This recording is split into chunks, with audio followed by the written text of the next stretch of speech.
Welcome back to the deep dive. Today we're really embarking on a crucial journey. It's one that weaves together contemporary policy shifts with, well, a deeply submerged yet really profoundly impactful historical narrative. We're going to dive headfirst into recent changes in U.S. immigration policy, particularly those implemented under the Trump administration. And then, guided by your provided sources, we'll uncover how these shifts connect with a surprisingly overlooked, yet incredibly significant history between the United States and Haiti. It's a history many people just don't know about. Exactly. We've taken a comprehensive stack of your sources, pulled out the most vital nuggets of knowledge, and our mission, as always, is to cut through the noise, bring some clarity to these complex issues, and help you discover those aha moments that genuinely make you well-informed. And this is precisely the kind of topic that really benefits from that deep, multi-layered approach. The sheer breadth of the source material we've got today really invites us to connect contemporary policy decisions with historical patterns, and in ways that genuinely challenge conventional understanding. We're not just here to tell you what happened, but to truly dig into the why it matters and how these seemingly disparate pieces of information actually fit together. It's about providing a framework for you, our listener, to consider multiple perspectives as we navigate this often sensitive and, frankly, critically important terrain. Okay, let's unpack this right from the start then. Our sources begin by painting a picture of, a distinctly different approach to immigration before the Trump administration took office. What was that landscape like, specifically focusing on the Biden administration's approach as described in our source material? Well, what's really striking in our sources is the articulated goal from the Biden administration. Their aim was to address and ultimately end illegal migration, but not through, just removal. Not just enforcement first. Exactly. Instead, their stated approach, which marked a significant policy pivot, was to create and bolster legal pathways. The sources highlight that the previous system, which often left many individuals living in the United States without official papers, anonymously and in constant fear, that was seen as counterproductive. Right. Makes sense. So President Joe Biden's administration, as detailed in our sources, opted to encourage people to come to the U.S. legally. They offered specific mechanisms to do so. The main mechanism highlighted was enabling individuals to arrive with work authorizations. Okay. These were often granted for, say, a 2-year period, specifically allowing these individuals to work and, crucially, contribute openly and legally to the United States economy. So it sounds like a very intentional shift towards integrating people into the formal economy, really moving them out of the shadows. What were the implied benefits of this particular strategy, according to the sources? Exactly. The implied benefits, as the sources consistently underscore, were, multifold. By providing legal work authorizations, people could live without that debilitating fear of immediate deportation or arbitrary detention. This allowed them to openly contribute their skills, their labor, even their tax dollars to the country. They could integrate more fully into society, in a recognized and regulated manner. Okay. It really paints a picture of a more structured, more predictable, and, arguably more humane approach to managing migration flows. The aim was transparency and productive participation rather than, a perpetual state of hiding and vulnerability. Bringing people into the system, basically. Right. The idea was to bring order and benefit to both the migrants and the host country by leveraging their presence and labor effectively. And then the situation takes a dramatic turn. Our sources describe a remarkably immediate and widespread pivot right after the 2016 election when the Trump administration came into office. This wasn't like a gradual policy adjustment, was it? Yeah. It sounds like a sudden, sharp shift. Oh, absolutely. What precisely changed in those initial moments of this new administration, according to our detailed sources? The change, as our sources emphasize, was indeed immediate, and it had a really sweeping impact. They detail how all temporary statuses for anyone living in the United States were simply revoked. All of them, just like that. Just like that. And to understand the sheer scale of this, we need to clarify what temporary statuses means here. It covers a range of legal permissions, things like temporary protected status or TPS. Right, I've heard of TPS. Or specific types of humanitarian parole or work visas. These allowed individuals from certain countries, often those experiencing, natural disasters or armed conflict, to live and work in the U.S. legally for a set period, without fear of deportation. Like, Overnight, these official permissions, which had been granted and maintained, sometimes for years, they were just gone. So just to be clear, we're not talking about new arrivals at the border here. Yeah. This was about individuals who were already living here under a specific legal framework that existed before. Precisely. This wasn't focused on new entries. It directly impacted people already settled, people with jobs, homes, often families who were residing here under these temporary legal protections. Wow. And our sources provide a truly crucial, almost jarring, specific detail here. Many of these individuals had already paid the required fees to get their papers renewed. They were, diligently following the established procedures, trying to maintain their legal temporary status. Moving everything right, basically. Exactly. But instead of renewed documents, they received letters stating that their renewals could not be processed. Oh, no. And as our sources emphatically stress, they received absolutely no money refund for these cancellations. Wait, they paid the fees, got denied the renewal they paid for, and didn't get their money back. Correct.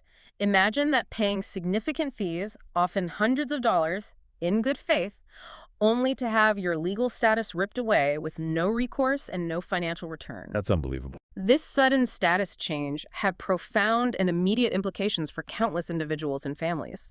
Suddenly, their lives were just upended, their livelihoods threatened, their sense of security completely shattered, all without any legal recourse or even the return of funds for services promised but denied. It truly created an immediate and pervasive sense of instability for a population that had previously been living openly and contributing. And as if that wasn't enough to trigger a widespread, humanitarian economic crisis, our sources describe further measures taken by the administration that really amplified the impact across the board. What was the very next step, and what were the alleged and quite stark consequences for individuals and, well, the country?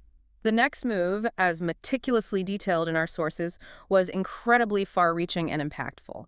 The Trump administration sent letters to all employers across the United States. All employers? According to the sources, yes. These letters contained explicit instructions. Do not allow anyone who held temporary status to go to work as they used to. So first revoke the status, then tell employers not to let them work.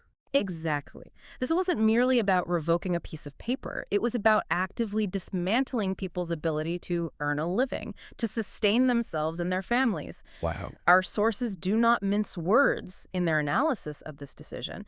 They make a profoundly strong accusation. They state that the administration not only created a crisis out of nothing, Okay, that's strong in itself. but went a dramatic step further, asserting that they tried to kill everybody either by starvation or homelessness. That's a profoundly stark accusation from the sources. Do they detail how the administration's actions were perceived to lead to such extreme outcomes? Beyond just cutting off work permits, what's the source's argument for framing it that way? Yes, the sources elaborate on this quite a bit. The argument is that by simultaneously revoking legal status and then actively preventing individuals from working legally, the administration deliberately engineered a situation where these people were deprived of their most basic needs.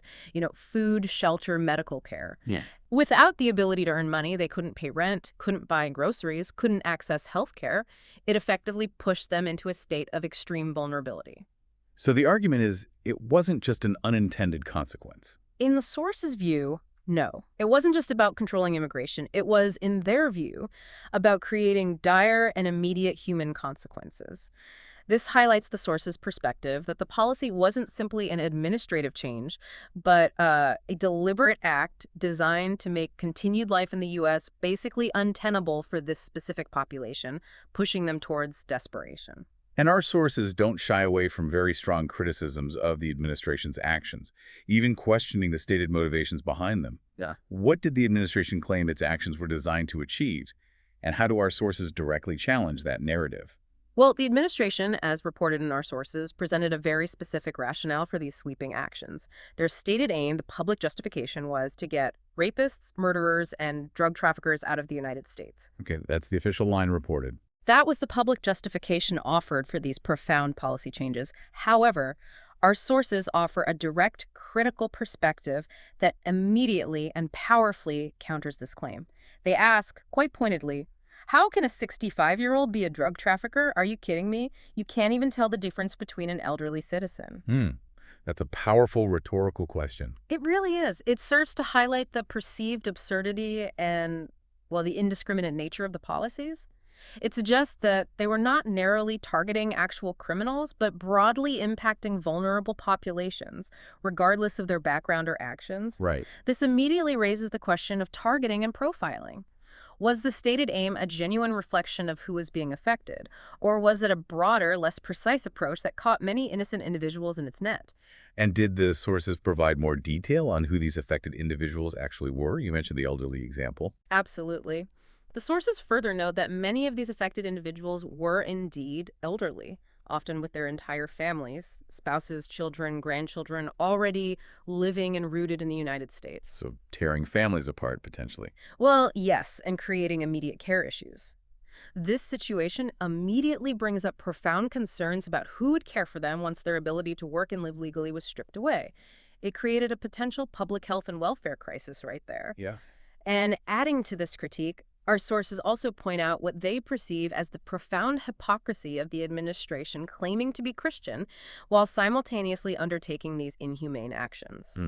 They directly question in a deeply skeptical tone who they are praying to when they go to church, if they have gone to church.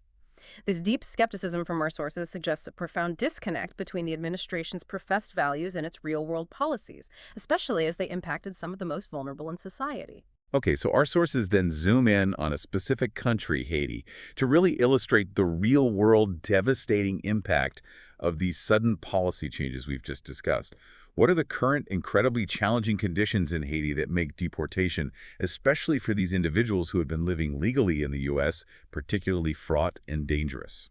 What's truly critical here, and something our sources make abundantly clear, is how they immediately ground the policy discussions in the harsh realities on the ground in Haiti. They detail Haiti's recent struggles, emphasizing that the country has been hit by multiple compounding catastrophes. Right, not just one thing. No. First, they reference the powerful earthquake that struck in 2010, an event that caused widespread devastation, crippling infrastructure, leading to immense long-term societal disruption. The country is still grappling to recover from that, even now, over a decade later. Still feeling the effects. Definitely. But beyond that, our sources highlight the ongoing, pervasive civil conflict.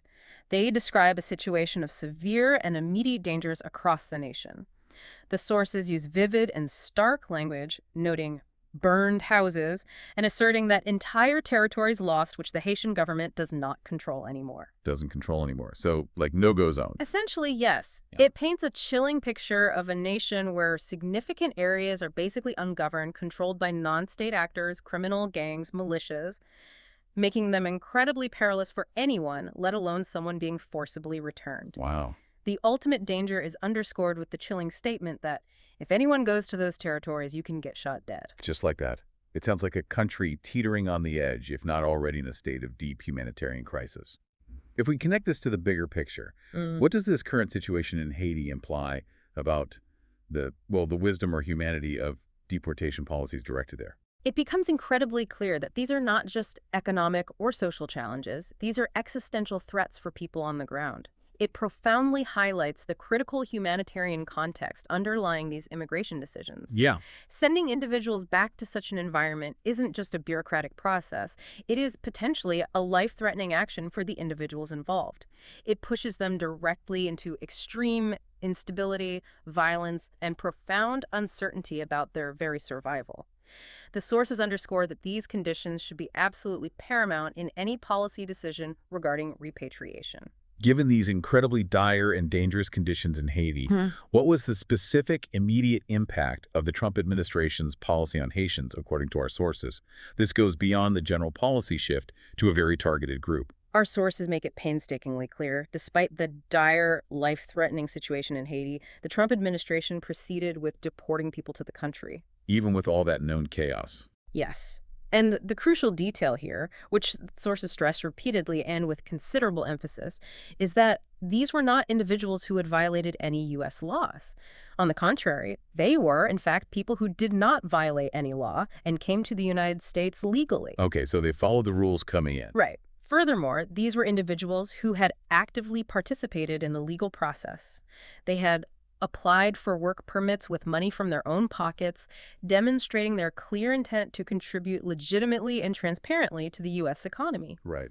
Yet their permits were then revoked for no reason, as the sources state, and critically, No refund was made by the government for the significant fees they had already paid. That no refund detail again, it just feels particularly harsh in this context. What were the practical implications for these individuals being sent back? The practical implications were, well, catastrophic, according to the sources. These were people who had invested their own money, their time, their hopes into building a life in the U.S. based on legal permissions they were granted. To have that stripped away with no justification provided and no financial return, it just compounded their vulnerability enormously. And then sent back to that situation. Exactly.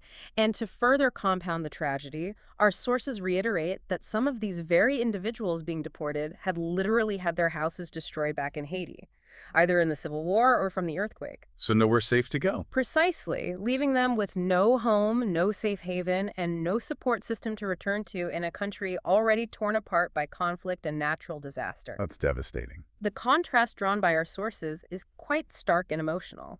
These same individuals who had contributed to American society were welcomed and praised for their contribution in this country by the Biden administration, highlighting a period where their presence was valued. Right, a complete reversal. A complete reversal. Yet the Trump administration, according to our sources, calls them cancer and chased like dogs.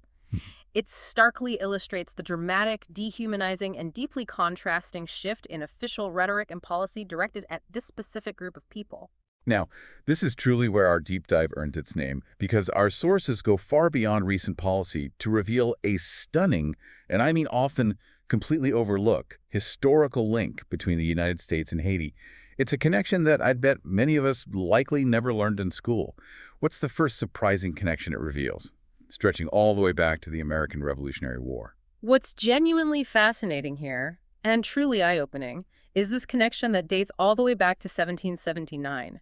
During the American Revolutionary War. 1779. Yeah. Our sources reveal that Haitians, specifically a contingent of Haitian volunteers known as the Chasseurs Volontaires de Saint-Domingue, actually came to help the United States fight against the British. Haitian volunteers fought in the American Revolution. Yes. And this wasn't a minor peripheral involvement. Our sources describe their actions as nothing short of heroic. They highlight how these Haitian forces played a critical, pivotal role saving a lot of soldiers that day at the Siege of Savannah. Even more remarkably, they specifically mention these Haitian soldiers sacrificing themselves to cover the retreat of another army, effectively acting as a rear guard to allow American and French forces to withdraw safely. So they literally saved American soldiers' lives. According to these sources, yes. This isn't just an interesting historical footnote. It's a direct, vital role they played in America's foundational conflict. It demonstrates an early act of solidarity and military aid that is rarely, if ever, acknowledged in mainstream historical narratives. That really does challenge the standard story. It profoundly challenges the often simplistic narrative of who America's early allies were, particularly when you consider the racial context of the time. It forces us to ask, what else might be missing from our standard history books about the global contributions to America's birth? That's an incredible revelation. A direct military contribution from Haiti to the American Revolution. But the story doesn't end there, and perhaps becomes even more complex. Our sources jump forward to 1803, revealing another critical, though perhaps less known, contribution by Haiti that profoundly impacted the nascent United States. What happened then, and how did it affect the young American Republic? Okay, so fast forward to 1803.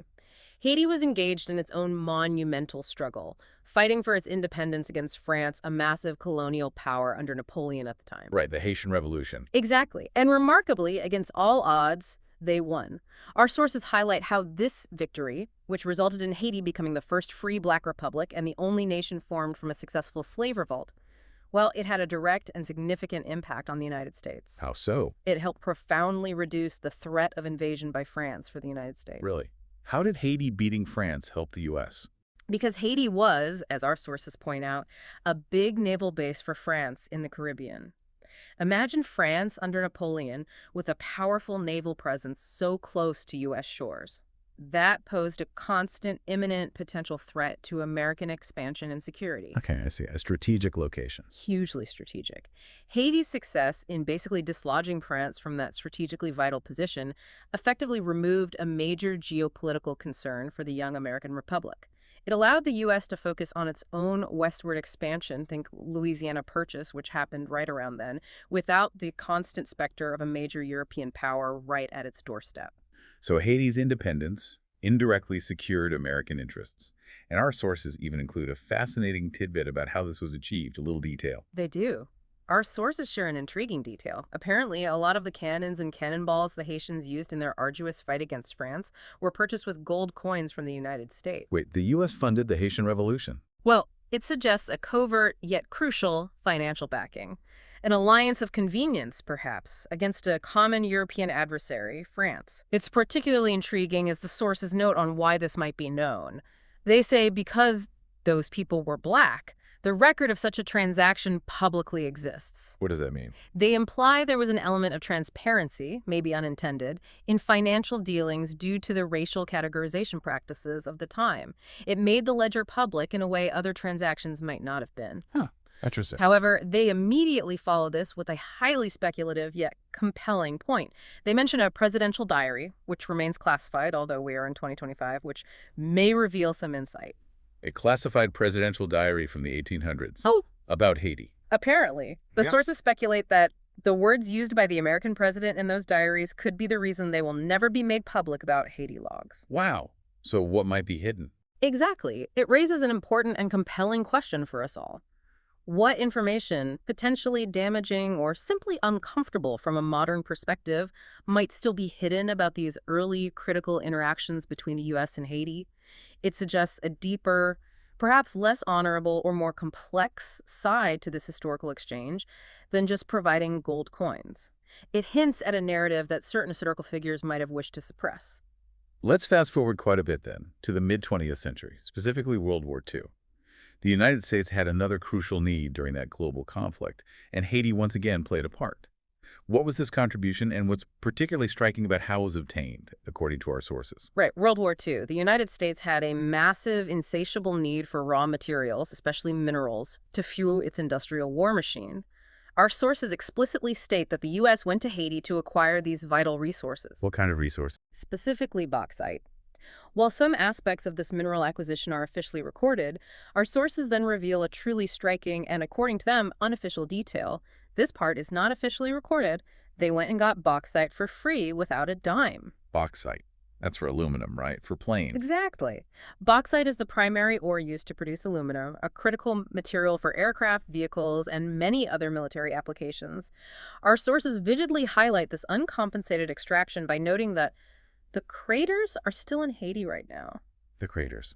From the mining. Yes, serving as a physical, lasting testament to the immense scale of this resource extraction. These aren't just small pits. They are massive gouges in the landscape, a permanent scar. The idea that these raw materials were obtained for free and that the physical evidence remains is, well, it's stark.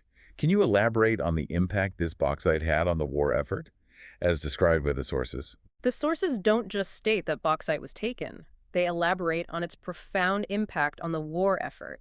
They say, a lot of things were made, a lot of steel was produced, a lot of ships were built out of that steel, a lot of cannon shells were made, a lot of aluminum was made for aircraft frames. So huge quantities. The language used suggests the sheer, overwhelming scale of Haiti's material contribution. And then our sources deliver a truly bold, even speculative claim that forces you to reconsider common narratives.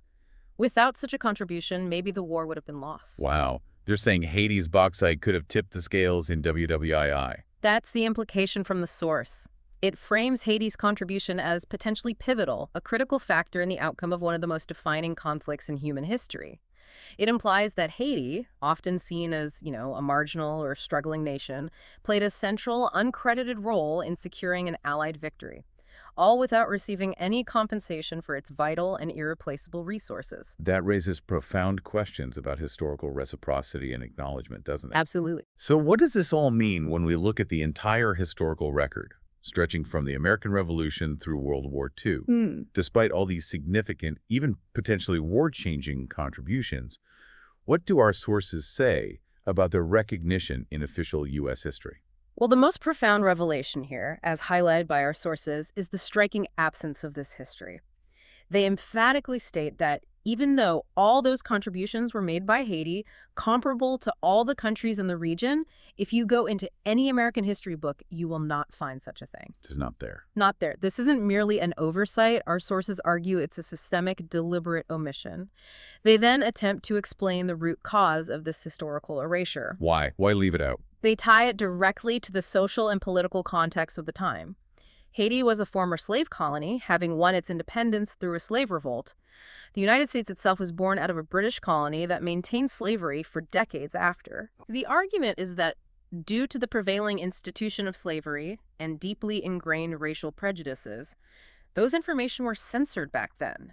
The implication is clear. Acknowledging the vital contributions of a free, Black-led nation that gained independence through such a revolutionary act would have been too disruptive. Disruptive to what? Disruptive to the racial hierarchies and the carefully constructed narratives of American exceptionalism and, frankly, racial superiority of the time. It just didn't fit the desired story. That makes a lot of sense, unfortunately. And do the sources suggest this historical suppression continues to have contemporary relevance? Is it just old history? Absolutely not just old history. Our sources suggest that the suppression of this history isn't just an artifact of the past. They posit that there would be an outcry if they made those information public so people could see how racist those leaders were back then. So revealing it now would still be controversial. That's the implication. It suggests that the continued silence around these facts is partly due to the discomfort they would cause, revealing uncomfortable truths about foundational American ideals and leaders. It challenges us to consider how much of our current historical understanding is shaped not just by what is presented, but by what is actively omitted, and why those omissions persist even today. It pushes us to question whose stories get told and whose get silenced. Beyond the striking omission in history books, our sources reveal other historical policies that actively suppressed Haiti after its independence policies that seemingly punished them for their very existence as a free Black nation. What were some of these post-independence actions that further complicate the relationship between the two nations? Our sources reveal another truly compelling, if deeply troubling, historical detail that underscores this act of suppression. After Haiti gained its independence, making this bold statement as the world's first independent Black republic, the name of Haiti, or even the name of Jean-Jacques Dessalines, their first emperor and a pivotal figure, was reportedly banned in the United States from any newspaper and books or anything to be published. Banned! You couldn't even print the name Haiti. According to the source, yes. Imagine that, a deliberate, widespread attempt to erase a nation's very identity and its revolutionary leader from public discourse and historical record within the United States. This goes far beyond passive omission. It's a clear act of active censorship and deliberate historical nullification. That's a stark contrast to how other nations were treated after their independence. Did the sources highlight any other striking comparisons, like who was welcome? In stark contrast, yes. Our sources highlight that the French colonists who fled Haiti after the revolution, those who possessed gold and other treasure, they were welcomed with open arms in places like Louisiana, Florida, and New York. So the former colonizers were welcomed, but the nation they fled wasn't even allowed to be named. Precisely. Our sources explicitly posit the reason for this welcoming attitude towards the French colonists, because they had gold and other treasure.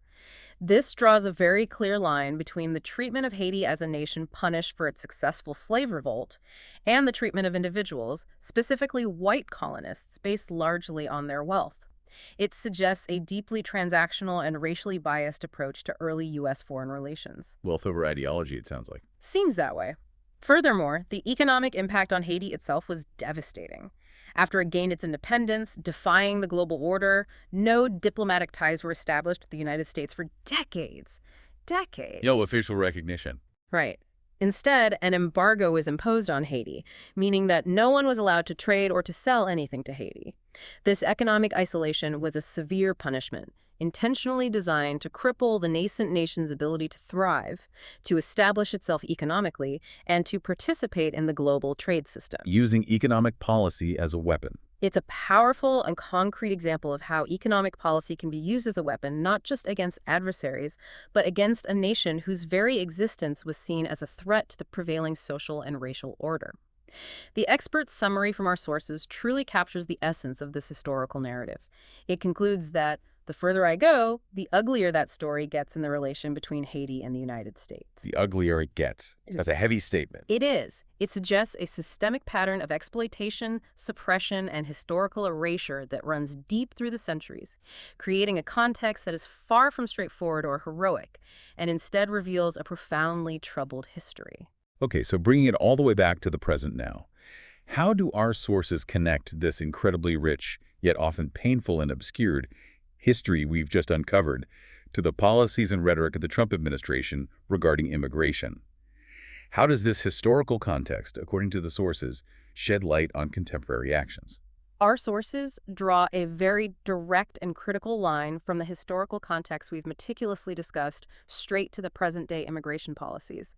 They explicitly state that this often ignored historical context helps us understand the ignorance of certain people and the Trump administration who do not understand those historical facts. So ignorance of this history fuels the policy. That's the implication. A profound lack of awareness, or perhaps a willful disregard, of Haiti's substantial and often exploited contributions to the United States contributes directly to the harsh, seemingly arbitrary, and in their view, unjust immigration policies we've been examining. It suggests that if this history were widely known, the policy choices might be viewed with even greater skepticism or condemnation. So the sources are implying that this historical blindness or deliberate ignoring of facts plays a role in how these policies were shaped and perceived. Is there any other perceived contradiction or hypocrisy the sources highlight regarding the administration's stance? Absolutely. There's a deeply felt perceived hypocrisy highlighted by our sources, a contradiction they find particularly jarring. They find it kind of strange to hear the Trump administration talking about Black History Month at the same time doing those things to the Black folks from Haiti. The Black History Month connection. Yes, this juxtaposition is presented as a profound contradiction. It suggests a significant disconnect between, celebratory rhetoric about Black history and the punitive, even dehumanizing actions being taken against Black people from Haiti in the present. Yeah. It explicitly questions the sincerity and consistency of the administration's stated values versus its practical policies, especially when viewed through the lens of this long, complex, and often suppressed historical relationship between the two nations. The sources are essentially asking, how can you honor Black history while simultaneously inflicting what they describe as immense suffering on Black people today? Our sources make very strong accusations about the nature and intent of these recent immigration policies. We touched on the starvation or homelessness claim earlier. What exactly are the core allegations, and how does the administration, according to the sources, attempt to defend itself against such criticisms? Well, our sources convey a profound sense of disappointment and, frankly, a shift in belief regarding the state of racial justice in the United States. They express a previous conviction that the United States was done with those racist practices. Like progress had been made. Exactly. And a readiness to fight with anyone who wanted racism to be reborn in the United States. This speaks to a hopeful, perhaps even idealistic, prior view of American progress. But then, reflecting on the current policies being described, the sources starkly conclude, now I'm leaving and I believe it. Leaving what? Or believing what? It sounds like leaving behind that hopeful view and believing that those racist practices are back or were never truly gone. It indicates a painful, even heartbreaking realization that, contrary to prior hopes and beliefs, the country, in their view, has not moved past these issues, and that what they perceive as racist practices are indeed being reborn or re-legitimized through policy. That's a powerful personal statement reported there. It is. The sources then get very specific about the targeting within these policies, directly challenging the administration's stated rationale of going after criminals. They explicitly state that instead of going after gang members, women and children, people who have nothing to do with crimes are targeted. So the wrong targets. A direct accusation that the policies are fundamentally misdirected and unjustly impacting innocent individuals, particularly vulnerable populations, rather than achieving their stated goal. They describe these individuals as having their status revoked and then being chased like dogs, a deeply dehumanizing characterization that underscores the severity of the treatment they report. Right, that phrase came up earlier. And they reiterate that stark contrast from the previous administration, where these same people were welcomed and praised for their contribution in this country by the Biden administration, only for the Trump administration to now call them cancer. And if you were to press the Trump administration on this topic, according to the sources, how would they defend these actions against accusations of racism or discrimination? What's the reported defense? According to our sources, if pressed on this topic, the Trump administration's defense would be, we are not racist because we are doing this to the Latinos also. We're doing it to other groups too, so it's not racist.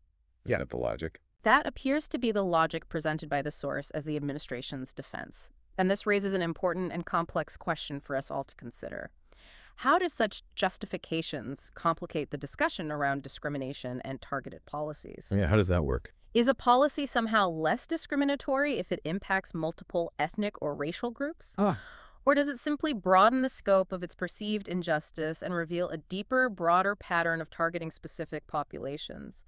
Our sources clearly see this as an unconvincing and deeply problematic justification. Right. They imply that broad mistreatment does not negate the racial implications of policies directed at specific groups, especially when those groups, like Haitians, have such a fraught and often exploited historical relationship with the United States. It suggests that a policy can be broadly discriminatory even if its effects are felt across various minority groups rather than being confined to just one. #outro. We've truly taken a deep dive today, haven't we?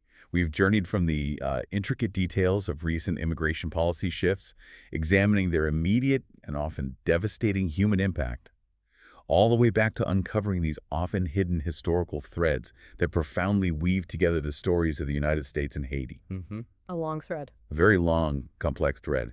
This extensive exploration through your source material has shown us how absolutely vital it is to look beyond surface-level narratives and truly understand the full, complex, and often uncomfortable context behind both contemporary policies and long-standing international relations.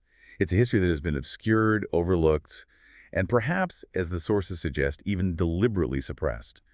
But its echoes are clearly felt and profoundly relevant today. And that's precisely the central takeaway, I think. Understanding these deep, sometimes unsettling historical underpinnings can radically change our perception of current events and political rhetoric. When you connect the dots between Haiti's military aid in the American Revolution, 1779. its role in weakening the French threat to the young U.S., and its uncompensated contribution of vital minerals during World War II, contributions that our sources suggest might have been pivotal to Allied victory.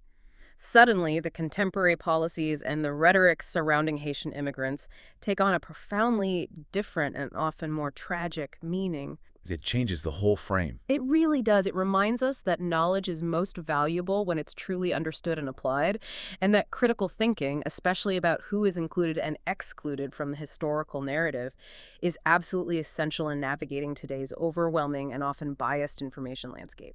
So as you reflect on this deep dive, here's a provocative thought for you to mull over, something to maybe take away with you. Yeah. How might a broader public awareness of Haiti's profound and, let's face it, uncredited historical contributions to the United States, from battlefields to bauxite mines, fundamentally reshape current debates?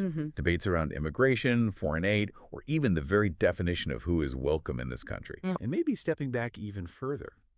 What other hidden histories, perhaps similar in their complexity, impact, and uncomfortable truth, might be influencing today's world in ways we haven't yet uncovered, simply waiting for us to shine a light on them?